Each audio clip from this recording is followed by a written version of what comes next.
Good day, everyone. I'd like to start off with a little joke. What do you give a sick pig? Type your answers into this chat spot.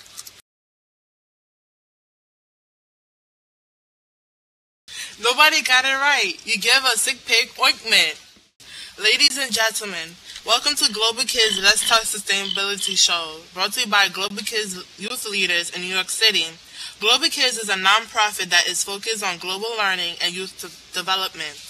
GK works with youth to examine local and global issues and create change through peer education, social action, service learning, and digital media. Let's Talk Sustainability Show, or LTS, supports high school youth to develop expertise in sustainability, online broadcasting, and virtual world construction. Youth selected 3 topics to design science-themed talk shows. Our goal is to introduce you to what professionals are doing in topics we've chosen and what youth can do today to live in a more sustainable world. My name is Brianna, and I'm in 11th grade. I'll be your host for today. My co-host will introduce himself. Hi, my name is Javon, and I'm in 11th grade. Today, our topic is about factory farming and its effects on our environment and our bodies. We have a fabulous guest speaker who will be joining us. But first, we want to tell you more about today's topic and what inspired us to create a show about food issues. Audience, please take a look at the left screen. You should see images of chicken nuggets. These chicken nuggets look delicious, right? Have you ever wondered what's inside of them? Just a warning, this next image is gross. As you can see, chicken nuggets aren't just made out of chicken. Further research shows that the last image is mechanically separated meat, which is meat paste made out of leftover chicken parts like bones and eyeballs. Gross. When I saw these images, I wanted to learn more about what goes into our food and how it can be healthier. After learning a lot of the foods we eat are unhealthy, I wanted to know why. After doing research, I realized that factory farming or industrialized farming is a big part of the problem. Now look at the center screen. Watch the 1-minute cartoon. This is a modern-day dairy factory. It can be called a farm. Most of our milk and cheese come from places like this.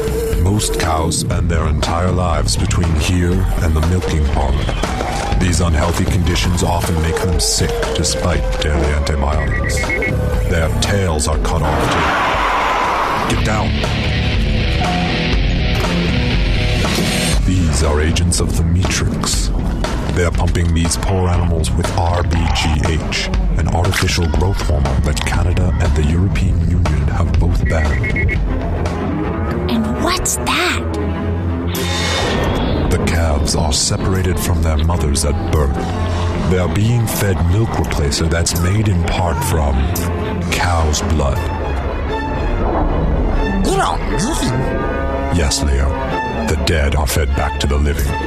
Mad cow disease can be spread by this unnatural profit-driven practice.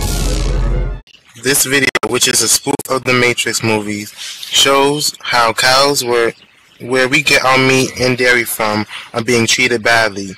They're crowded together, which increases the risk of diseases, and they're injected with hormones to develop faster. After watching this video, I wanted to know why factories had to do this, but I suspect I already knew the answer. Money. Like Javon said, factory farming has a negative consequences for our environment. We just saw what can happen to animals, but there are other effects as well. Greenhouse gases are released by machinery on farms. The processing, transporting, and storing of foods impact our climate and contributes to annual global emissions. Alright, now it's time to get up and moving. We want to know more about what the audience thinks in our segment called Participants Play. We put together a fun activity called the Human Barometer. You'll notice that we put 3 signs on the top that said agree, disagree, and not sure. I'll be saying several statements to all, and you can either agree, disagree, or choose not sure for each statement. Depending on what you choose, you can move to the area you choose where those signs are. Okay, let's have all the audience members who want to participate come up. Everybody ready? The first statement is, I know where the majority of fast food comes from. Do you agree, disagree, or not sure? Ned, why you're not sure? Type your answer into the chat spot. Sebastian, can you explain why? Why did you type that? Sebastian said fresh, never frozen, and real chicken. Joe, why do you agree? Type your answer to the chat space. The second statement is, I should be very concerned about what enters my body. I should be very concerned what enters my body. Great response, Eddie. I should be very concerned about what enters my body. I see most people agree is on the agree side. Please type why do you think so. Rick said because your body is a temple. So don't put garbage in the temple. From Rick. Youth said because we can make sure we are eating the right foods to keep us healthy. Brian said, well, agree because now know that most of your food is grown and harvested in terrible conditions. Okay, the next statement is, a restaurant should be held responsible for someone gets sick from their food. A restaurant should be held responsible if someone gets sick from their food.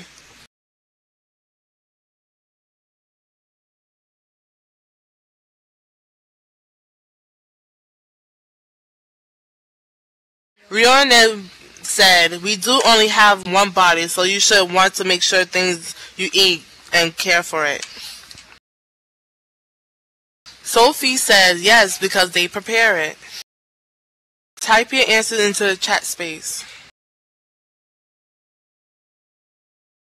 Taylor says she disagrees because they make the food however you eat it. Eli says, well, it's their food that got me sick. Taylor said you should know what you're eating.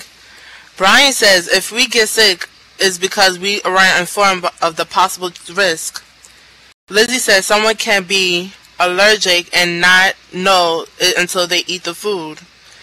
Cicero said not sure because it could have been the supplier not preparing who is fault.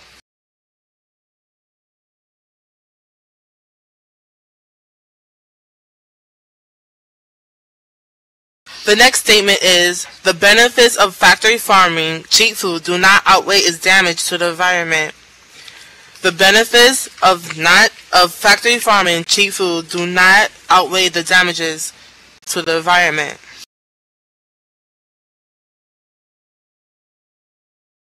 Once you choose your side, type in your answers into the chat space.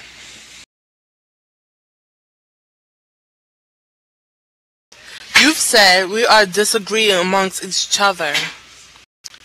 Cicero says, agree, besides the cheapness of factory farming is questionable as it is highly subsidized with taxpayer dollars. Lizzie said from GK Kids, I disagree because at the end of the day everyone will be negatively affected. It is more negative in the long run. Eddie says, yes, it affects the environment because many companies that raise crops use bad pesticides and that kills the environment because they want to use cheaper ones in order to sell it at a cheaper cost. Brian says corporations should not be in charge of our food.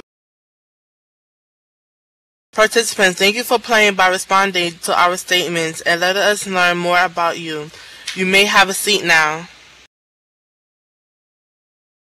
We want to provide you with a note card that includes information about how to eat healthy on a budget. All you need to do is click on the Global Kids globe to get it. Alright, now that we explained our topic a bit more, it's time to introduce our guest for today. Cicero K, aka Jennifer Dolan, is an adjunct instructor for communications for Rasmussen College as well as a freelance writer and graphic designer. Ms. Dolan is passionate about environmental sustainability and has served as a volunteer intern for the League of Conservation Voters as well as serving on a community for a clean, green, and welcoming Wisconsin Rapids. Ms. Dolan is currently in the process of developing a plan for a culinary incubator in central Wisconsin to expand opportunities for local food producers. So everyone, please hoot, holler, clap, and give her a warm welcome. Cicero, thanks for joining us today. Hello, Global Kids. I am very pleased to have the opportunity to speak to all of you today about an issue that is near and dear to my heart, sustainability. I live in a small town in the middle of Wisconsin, in the middle of the United States, and my household income is just below the adjusted poverty level for the state of Wisconsin, which comes to around $25,000 for a household of 2. And despite this, my diet is comprised almost exclusively of locally produced and organic food. Wow, how are you able to eat organic food without a lot of money? I know we've all heard it said, I would eat locally produced and organic food if only I could afford it. This is an excuse, but it is one that has a kernel of truth to it. I have $4. I can either go purchase a meal including a sandwich, drink and side order at a fast food restaurant, or I can go to a grocery store and purchase 1 bell pepper. This isn't an obscure reference. This is a decision that many people face every single day. Not only do locally produced and organic foods appear out of reach, but healthy foods in general seem out of reach to many people in our society. So, it's not cheaper to buy fast food? I will say that it may appear cheaper, easier, and altogether more convenient to choose fast food rather than sustainable food, but I will tell you it is neither more affordable in the long term nor the short term to make that decision. We may all well know that by choosing to eat fast food several times each week, we will pay for it later in terms of healthcare costs, and while we get a lot of calories for $1, we do not necessarily get a lot of nutrition. But let's get down to the cold hard cash of the matter. If I have a family of 4 to feed, my most affordable option for a beverage is almost always going to be water. Most cities in the United States have tap water that is actually cleaner and safer to drink than most bottled water. In areas where tap water is less than safe to drink, typically a water filtration bottle or pitcher, a small investment of anywhere from $5 to $20 US, will usually make the water potable.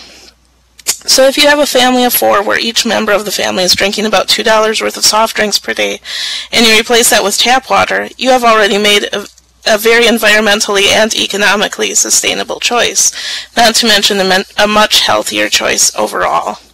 That's a good point. A lot of people forget about the cost of beverages. I live in New York City, which has some of the best tap water in the country. Okay, but I know that you don't just want to hear me extol the virtues of tap water. So let's move on to our daily food choices. Depending on where you live, farmers markets are going to be a very affordable option, or they might be a little bit more costly option. So it really depends on the venue. Where I live, the farmers markets are very affordable for a wide variety of produce that includes apples, carrots, potatoes, onions, and greens, but they're slightly less affordable than the grocery stores for items such as berries. So when you are eating sustainably on a dime, you do have to do your research. Aside from farmers market, are there other options for people? In addition to farmers markets, another option that can be both very sustainable and very affordable is to join a CSA, or Community Supported Agriculture.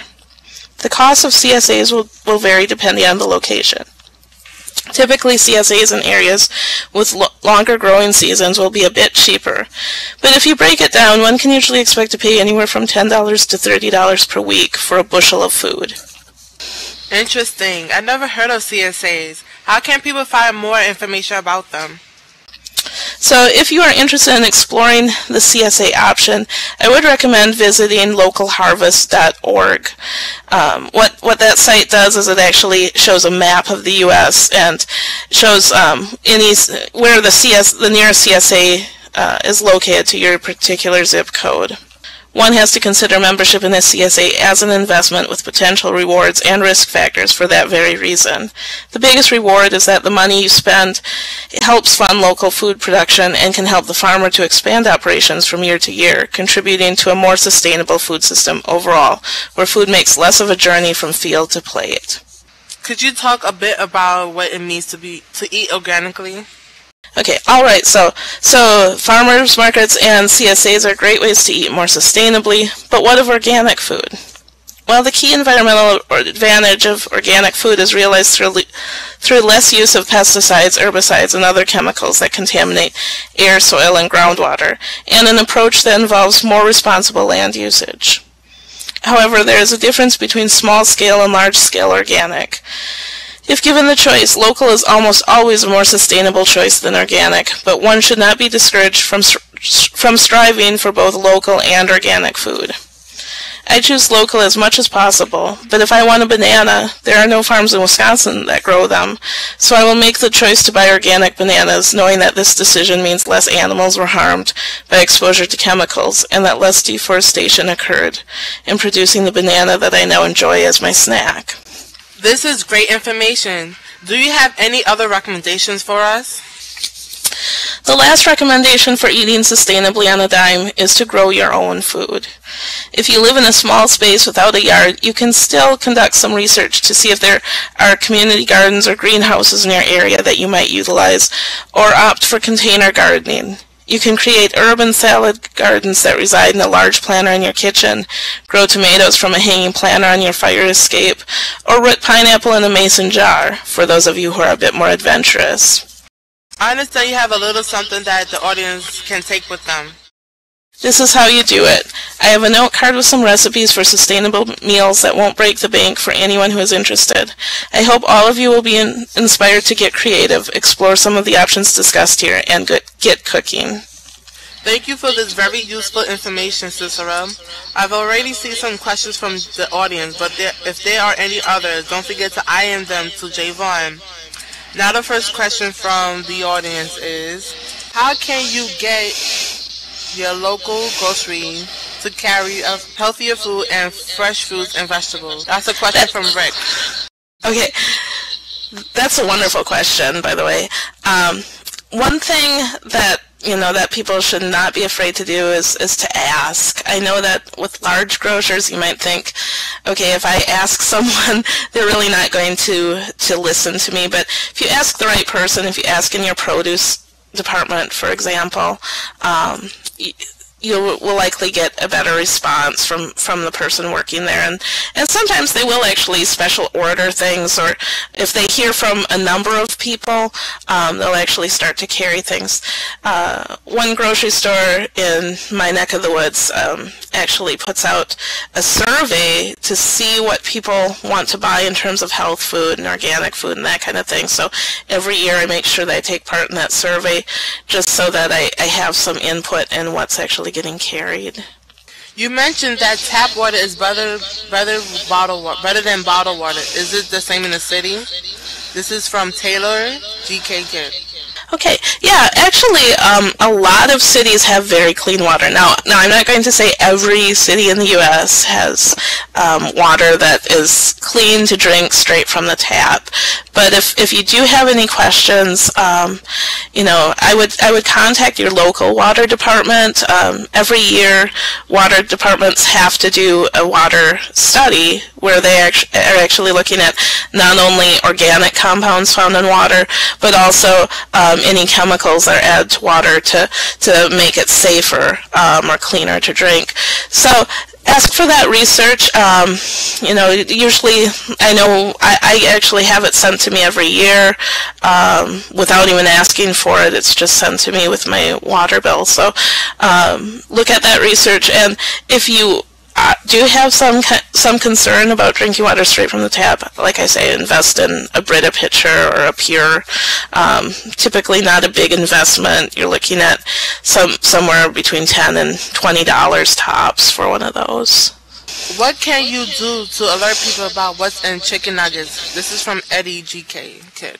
Well, I think if you showed the video that we saw earlier, or just those pictures even, that would help alert people. But you know, people don't want to hear a lot of times the gross aspects of factory farmed food, but I think it's important for people to hear. If I were to recommend a couple documentaries on the subject, one really good documentary is Food Inc. You know, I would encourage anyone who wants to do a public showing of that. I believe the producers have been pretty cooperative about having people do public showings at their local library and so on and so forth. That shows really the whole story, and it also hits on the treatment of workers in addition to the treatment of animals and that sort of thing. But the other good documentary that I just recently watched, which this one is really just focused on the health aspects, is called Forks Over Knives. So I would say, you know, encourage people to get informed. You know, take what you've learned today and let people know what's really in their food. Let's thank Cicero for joining us today and give her another round of applause. Thank you for having me. Before we end, we love to get your feedback on the show since it's our first one.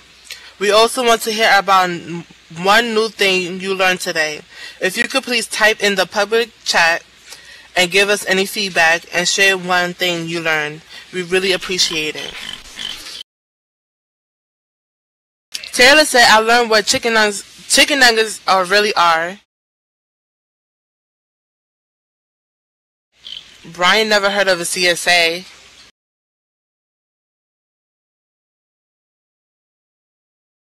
Ned said, I really like this. It taught me a lot how to eat. I never knew chicken nuggets was not healthy for a person. It was wonderful to know that. Thanks a lot. Taylor said, I also learned that tap water can be cleaner than bottled water. Sebastian said, and he learned about 80% of that is used to grow food.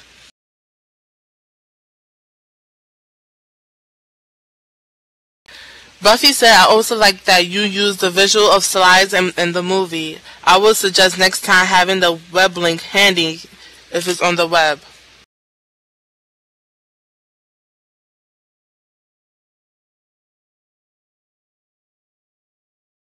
Youth said, I'll learn to make sure if the food I'm eating say what the actual ingredients are. Are there any more comments and questions?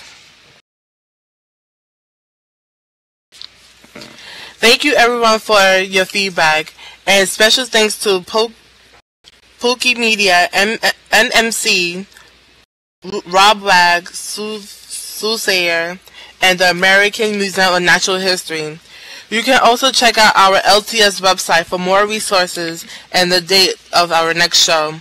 The web link is on the screen. Thanks again for coming to our show. Let's Talk Sustainability, brought to you by Global Kids.